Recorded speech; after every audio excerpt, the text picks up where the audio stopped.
All right. My name is Robin Kay, and I'm the Dean of the Faculty of Education at OntarioTech University.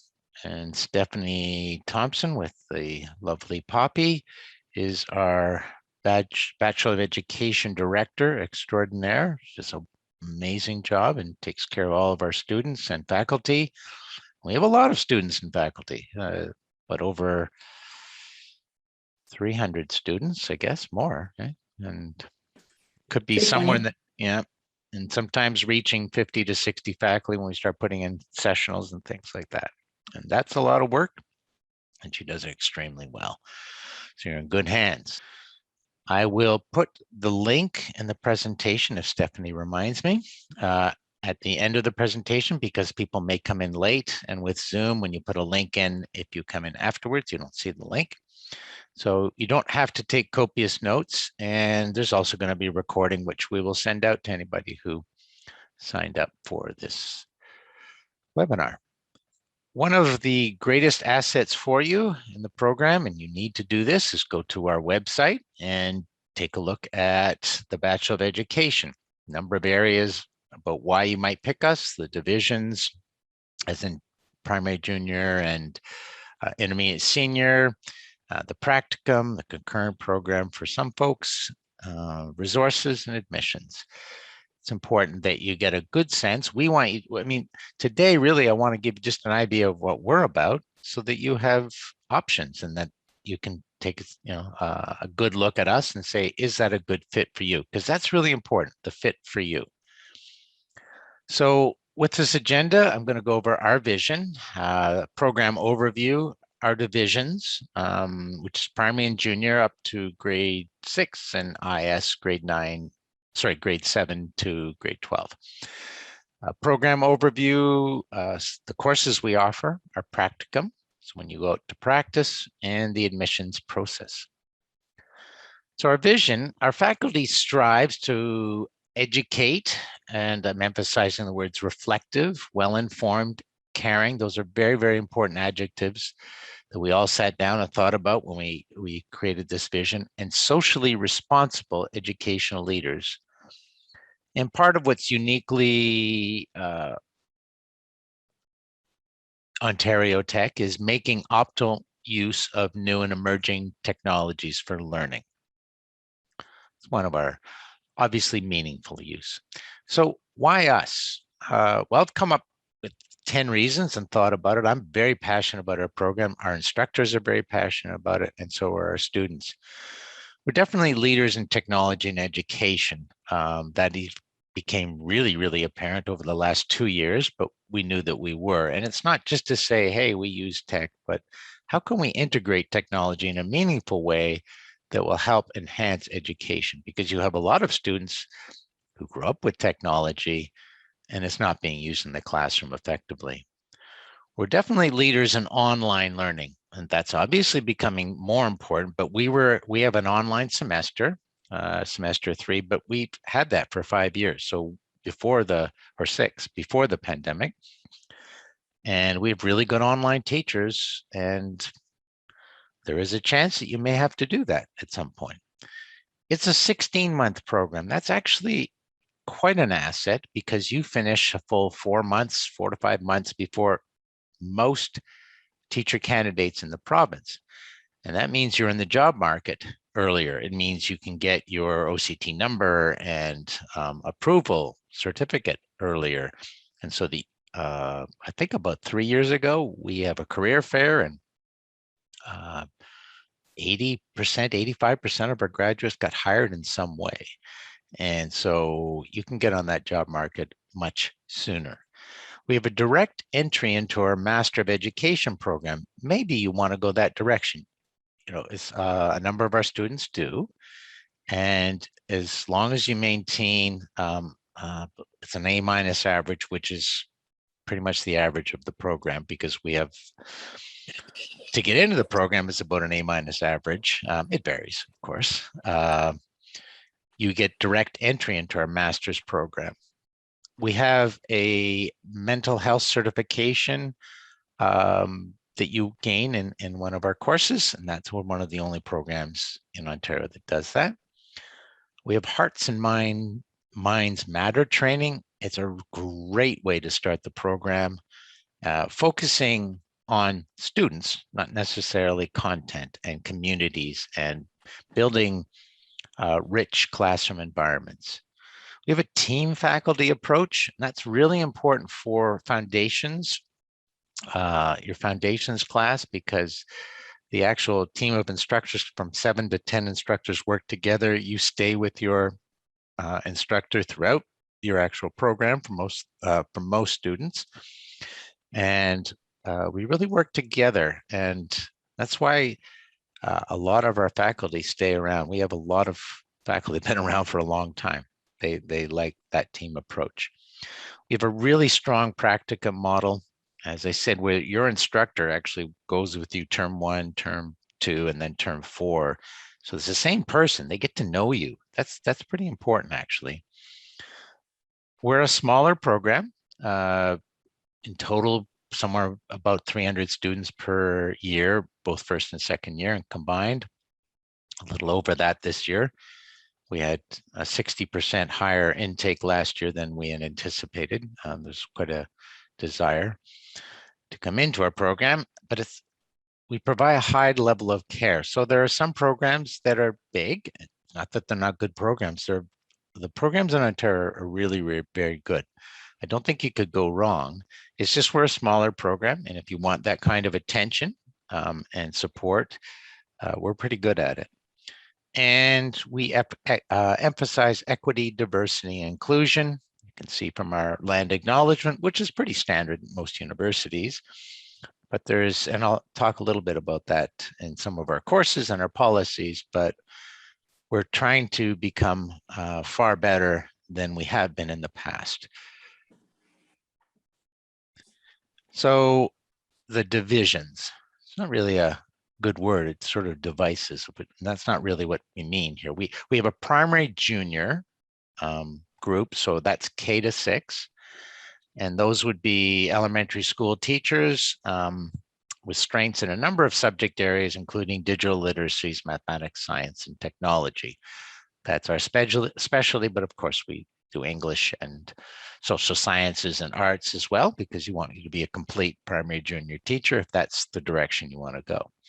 If you want to be an intermediate senior teacher in any program across the province, they're going to have a number of teachable subjects. So you have to think about, okay, what subject areas could I teach? And we offer biology, chemistry, or physics. You can't be a chemistry and physics because that's actually a combined course. So it's chemistry or physics, English, general science, health and physical education, history, and mathematics. So it's those combinations where you'd have to get a combination of a first teachable, which would be 10 half courses, and a second teachable, which would be 6 half courses.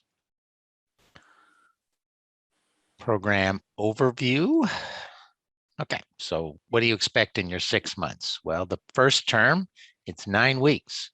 And then we have a practicum from mid-November to late December, 5 to 6 week practicum. And then in January, it's that winter term, January to mid-March, so that's 9 weeks. And then from mid-March to late April, that's your second practicum. The third term, which is in green, would be from May to June, so it's 9 weeks. And it's online, there's no practicum. We try to make that quite friendly for those of you, and many of you are working part-time. So you have to be careful. You don't want to do too much part-time work, but we also know that you have to eat and live, and it's just the new norm, I guess. And so there's no practicum there. And then you have July and August as a break. And then term 4 is September to mid-November, which is basically a repeat of term 1 and the practicum from mid-November to late December. Each time in your practicum, you teach more and more. So you don't start teaching 100% right off the bat. We gradually help you get through that process. In terms of courses, if we think of the terms I just talked about, so we had term 1, term 2, term 3, term 4. We have a strict schedule of courses because we are an accredited program, And so we have to stick to these courses. So we have a foundations course if you're in primary, junior, and intermediate senior. A learning and development course, so kind of a foundations of learning. That's pretty important. Digital literacies, there's integration of technology and also English, right, Stephanie? Is that correct? Caught you off guard there, Correct. sorry. Yeah. Digital literacies, they integrate not English in language arts in the first semester and social studies in the second semester. right. So we, it's technology for a purpose. It's not just, hey, let's learn how to use this tool. That's not an effective way actually to use technology. It's much better when it's, let's use this tool for this purpose, and how will it actually improve learning? We have a PJ STEM course, so that's science, technology, not really so much engineering, but science, technology, and mathematics. And that's in the first term. And then they have the arts, primary, junior. So what you would expect in primary, junior. Intermediate, senior is a little bit different. It deviates in the orange there where you get your curriculum studies. So say you did biology and phys ed, those, you'd have those two courses there, and that would be curriculum studies 1. In term 2, you can continue with foundations. So it's that's a very, well, obviously it's foundations by the word, but it's an essential course. You have digital literacies 2, the second part of PJ STEM, and then mathematics, the PJ Math, very think, do math. New ways of thinking and doing mathematics, probably from not similar, dissimilar from what you to what you've learned in the past, to make math far more friendly and make you far less anxious about math. Because if you're anxious about math, you're not going to feel comfortable doing it. And so we have a really good group that will help even the most anxious to feel comfortable doing math. And I know that might seem unbelievable, but it really is, that's important to get over that hurdle. And then obviously health and physical education, similar sort of matching in intermediate senior, and then you get the second half of the curriculum studies. So part 2 of, say it was biology and math were your teachables or whatever. And then there's a coding course, which coding, might seem a bit strange at first, but it's actually becoming more and more part of the mainstream curriculum. And so we actually anticipated that and made a pretty good guess at it, actually. So in the spring, we actually, primary and junior and intermediate senior, they're merged together. It doesn't mean, well, you actually get to work with each other in some ways. You don't have to, but it's a good opportunity to broaden your range. And so you see the courses: equity and diversity, learning in digital context, teaching for inclusion, essential educational law, policy, and ethics, of course. You need to understand the rules and regulations around the teaching profession, or you can get into trouble. And then reflective practice. That's, just to repeat it, that's an online course. When I say online, for us, it's virtual classrooms, just like we're interacting here. Not virtual lectures, though. We don't do lectures. It's a lot of small group collaboration, discussion. It goes by fast. Our instructors know how to do online well, and I know they know how to do it particularly well because they continue to strive to improve. That's actually the sign of a good teacher. You don't just say, okay, I do it well and we're finished. They keep trying to do different things and making it even better. And then with the home stretch, the final term, you get pretty excited. You almost don't believe that you got there. And so you have a Foundations 3, the mental health course, which is wonderful. PJ, that's where you get your coding, and that's really important for you. And it's actually a selling feature because many existing teachers didn't anticipate that they'd have to integrate coding into their classrooms. And so they're kind of trying to catch up, and you get to prepare for it right away. And there's some internship courses for the intermediate senior folks, and then you get some choice, 2 electives. And there's some pretty interesting electives that are available, and you get actually some choice in that. So we might pose some and say, which ones do you think you want to take? And so then we select those accordingly. Almost at the end of this. So we're at a practicum. I'd say one of the strengths of our program is the practicum.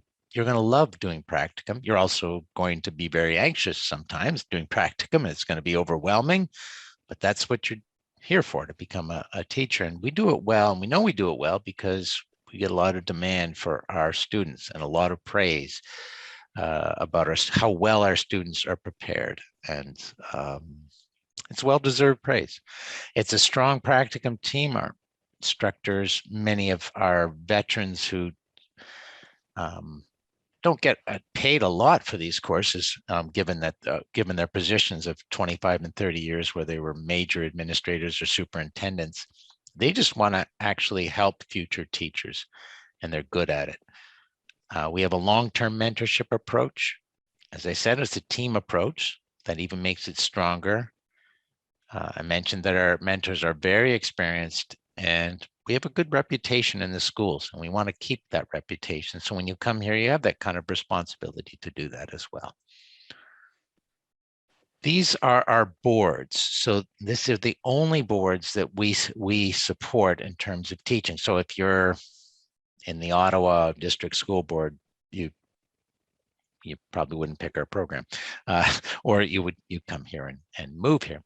So we have the York region, York Catholic and York Public, Toronto District School Board, Toronto Catholic, Durham District School Board, Durham Catholic. So you see the pattern there. And then they have long names for the other areas: Kawartha, Pine Ridge, sort of Peterborough, Trent kind of area. And that's the Kawartha Pine Ridge District School Board, and the Peterborough, Victoria, Northumberland, and Clarington Catholic District School Board. Long acronym and long title, but those are the boards that we support. You have 3 placements. In term 1, you teach up to 50%. You also have observation days. You get to know the students. So you want to just gently kind of get you into that. Different people have different rates. Term 2, we try to get you up to 75% in terms of teaching. That doesn't mean you start it that way. As I mentioned, term 3, which is online, is no placement. And then semester 4, we get you up to 100%. And you're going to feel that. that you're going to realize, wow, it's kind of like Stephanie, you're a runner, but I don't think you stop. But if you happen to stop and you have to get back into shape, it takes a little while. You can't just go at your pace. You have to work up, and people that decide to take on some sort of exercise like running, you have to work up to it gradually. And we try to work you up gradually, but 100% is 100%. And those are heavy days. You're going to love it, but you're going to be tired, because with teaching, when you're up there, you're always on, and that takes a lot of energy. So some of the key details, I'm going in practicum a little bit more detail here because it's important. You pick the board that you want from the ones that we have, and you stay in that board for all 3 placements. So you sort of say, I think Toronto's where I would like to teach. We now have a priority school options with Durham District School Board. And so that's targeted. It's a very rich program, and we're having a lot of success with it for marginalized students, students or students that have been in populations that are marginalized. Could be low income, could be a number of reasons. Durham District School Board came to us for that partnership, and we've embraced it. And I think they're looking for teachers who will teach in priority schools. And so it might be an option for you if you want to teach in the Durham District School Board. We're trying to expand that a little bit, see if maybe the Catholic Board is also interested in that as well. Placements are assigned in general by the school boards. So we just direct you to the placements that they assign. With Catholic boards, if you want to teach in a Catholic school, you'll need the appropriate documents, and we'll direct you to what kind of documents you need.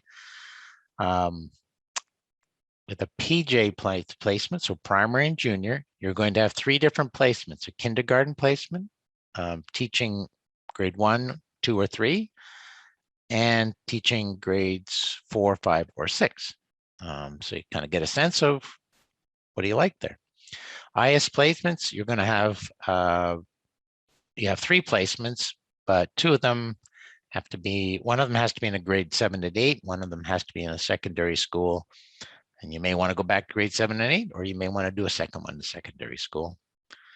And you're evaluated by your associate teacher. That's the teacher that's taking you on for the class. And then admissions. So the way our admissions works, and I'm not saying it's the best approach, but we've worked at it quite in earnest for over 15 years now. And we had interviews at one point, but then there was a lot of bias in those interviews, and we found our population suddenly became all white. And because all of our principals and the people we're interviewing were just hiring, we're kind of selecting people, not intentionally, but that didn't work out for us. Then we had applications and references, and you wrote something, and that didn't work particularly well because it didn't distinguish people. Everybody seemed to have great reference letters, and everybody had great applications and writing, so it didn't distinguish. And then the numbers started to go, well, they were pretty high, so we can get up to, depending, somewhere between 600 to 900 applications for the PJ slot. That's 80 to 90 positions. So that's a lot of applications to try to review and sort through. So from a practical standpoint, you have to have a minimum of a 2.7, B minus, in your 10 best subject areas. There's a preference to a 4-year degree, so that's important for you to know. But we also take into account breadth, so we can assess whether you have an English course, some sort of English background, equity, indigenous studies, the arts, mathematics, and science and technology. So you get points for each of those. It's a portion, but your average, your grades. And we don't think grades are necessary. It's not that we advocate the grades are going to tell you whether you're going to be a good teacher or not. It's just the process that works most effectively for us. And well, more efficiently, not necessarily effectively, although we get really good students. One thing we're particularly proud of is we encourage equity admissions. So if you're from a marginalized population, please go through that process and apply in that for the equity admissions. We certainly support a very diverse environment, and that worked out quite well for us last year. It was the first time we really used it actively, and we want to continue to do that. Intermediate senior, we don't get as many applications for that. So you're going to get maybe 200 to 300 for 70 spots. So your chances of getting an intermediate senior are much higher. That's across the province, though. Minimum of 2.7, your best. A preference for a 4-year degree. Your first teachable is 5 full courses, but that probably doesn't mean anything to you because I don't think full courses, that's my era. Everything's half courses. So it's 10 half courses and 6 half courses for your second teachable. And I come to the end, so I will stop sharing and I will stop recording. And I will